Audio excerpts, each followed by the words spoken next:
areas, I keep on crushing it till I am done. I didn't get here by accident, no, I've been gunning it since I was young. Better believe I'll be standing here, there ain't no moon that can outshine the sun. I didn't get here by accident, no, I've been gunning it since I was young. So the part na naresudan jud ko og maayo is ang attachment sa sleeve in my garment construction. Dito ko nag-part kagahapon na dugay jud kayo, sige ko og rip sa mga seam, sige na kog balik og risu kay na may maipit. So gibalik na tanggalon, magbalik ko na pud og risu, nagtanggal na pud ko. Then mo to siya nga part sa sleeve jud siya.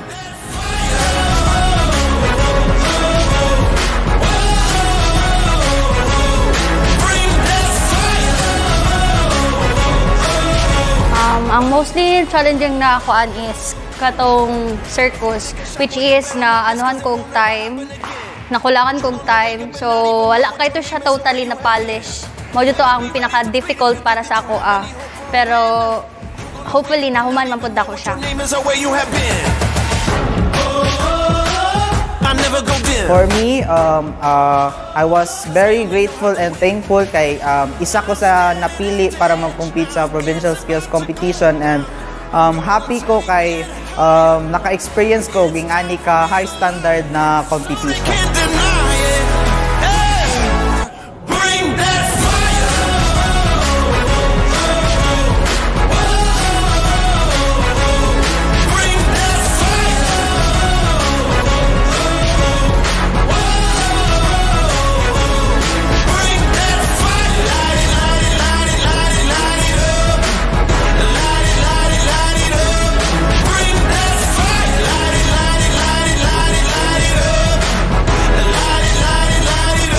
So para sa kuha, ang pinaka-challenging din na part sa module no kay katong sa module 1, itong pagbuhat packaging design kay sa una kay magamit ni glue. Nya karon kay dapat ba kay dili ka magamit og glue tapos mag-design jud ka katong packaging na ma-hold tong tulo ka sa shape. Ako ang packaging na design kay kuan complicated yang ihang kuan mga curve.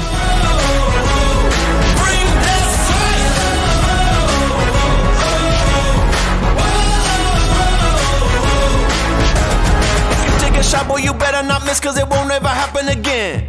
You gonna wake up and not even know what your name is or where you have been. Better be ready to bleed if you think that you have any hope for a win. You gonna wake up and not even know what your name is or where you have been. I never go dim,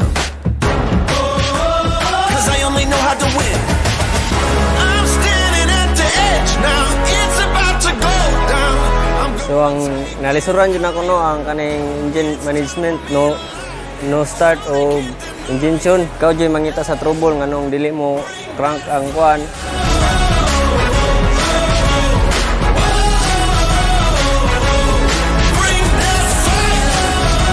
Pinaka-challenge sa kuha is itong engine mechanical. Pag overall ato is wala ko naka-ready ato kay kuan. Is dili mo na ako ang pambato pero gi-change nila kay ang age limit, so ako na lang, so akong time na ma-practice gamay na lang.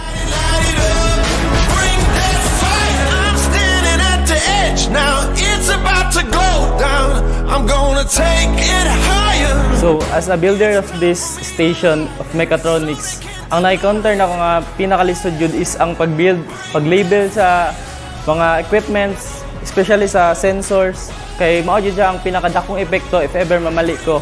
The most difficult is sensors. Kay dapat accurate jud siya para matabangan ako ug dili jud maglisod ang akong kauban nga programmer. So as a programmer, ang pinakalisod jud na part is sa task 3 and task 4 namo is kailangan namo i-communicate ang duha ka PLC og iyang hardware. So pinaka-importante mo sa last part is ang pag-finalize namo og pag-accurate sa hardware og sa program. I never go dim. So ako dahil si Roy John Padisio, sa Core IT ko training. Then habang nag-prepare ko sa kaning competition, medyo challenging kayo siya. Pati itong mag-prepare ka, maglibog ka, kay daghan kay kag buhaton. Then dito sa sa module 2, dihadid ko pinaka-naglisod kay murag magamit ang imuhang hunahuna ug ang imuhang lawas. So kina lang ka og lahutay, mahutdan jud kag pasensya na.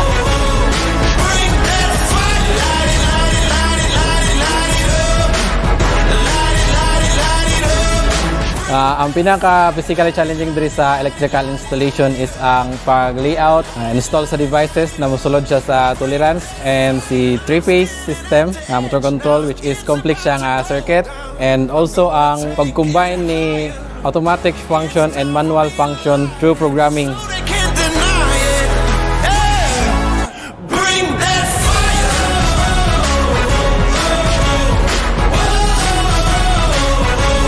Ang challenging part yun sa ako sa pagkuan sa kuha kay ang pagbasa sa plano.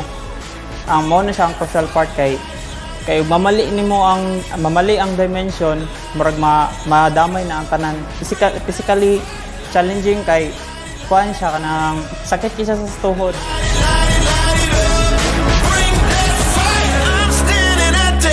Now it's about to go down. I'm gonna take it higher. It's time.